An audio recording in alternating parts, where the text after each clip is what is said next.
Imagine the most beautiful thing you've ever seen. Now imagine it disappearing without a trace, not slowly, not gently, but completely erased by time, as if it never existed at all. Sonnet 13 bypasses the dreamy confessions and romantic declarations found elsewhere in Shakespeare's work.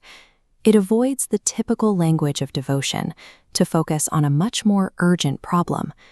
The speaker addresses a young man he deeply admires, but the tone is thick with anxiety. It is a warning, delivered with the intensity of someone watching a disaster unfold in slow motion. This shift in tone reframes the entire poem.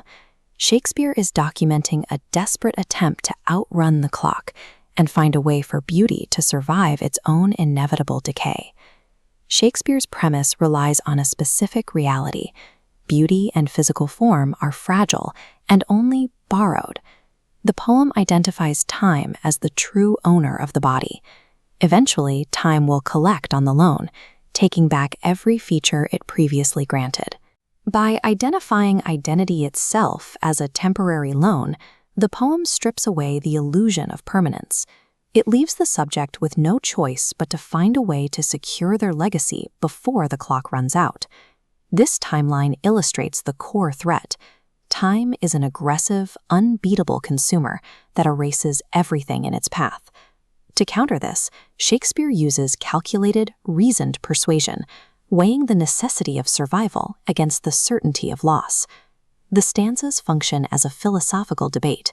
It is a conversation pitting the reality of impermanence against the human instinct to hold on to what we have. By leading with logic over emotional appeals, Shakespeare forces the reader to confront a rational truth. Without a strategy for continuation, everything beautiful dissolves.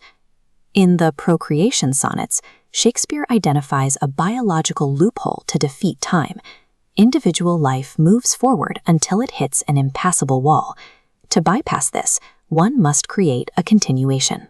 By passing life to a child, the original beauty survives. Refusing this solution results in the complete erasure of the self. There is no echo and no continuation, only the silence that follows a total disappearance.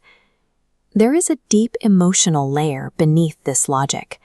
The speaker appears personally invested, as if the thought of this specific beauty vanishing forever is a source of genuine pain. The poem's final argument presents biological reproduction as the only practical defense against total annihilation. Modern readers often find a point of tension in Shakespeare's singular focus on literal, physical lineage as the only path to survival. However, the poem's core truth is that nothing remains unless it is passed on in some form. We can bridge the gap to the modern era by recognizing that the living copy Shakespeare sought can manifest through art, ideas, and the lasting impact we have on others. This broader interpretation allows the poem to function as a universal reflection on human existence. It moves from a specific instruction on fatherhood to a wider inquiry into how any individual can extend their influence beyond their own lifespan. The poem survives its own era because the human need for creative and intellectual survival remains constant, regardless of the specific medium we use to achieve it. The threat of time has not slowed down. Shakespeare's warning remains active, reminding us that the present moment is constantly slipping away. We are left with a sense of responsibility. The poem places the burden of preservation on us, asking what we are choosing to carry forward for the future to build upon. This leads to an unresolved question. In a world where everything is temporary, what specific actions are you taking right now to ensure your influence survives you?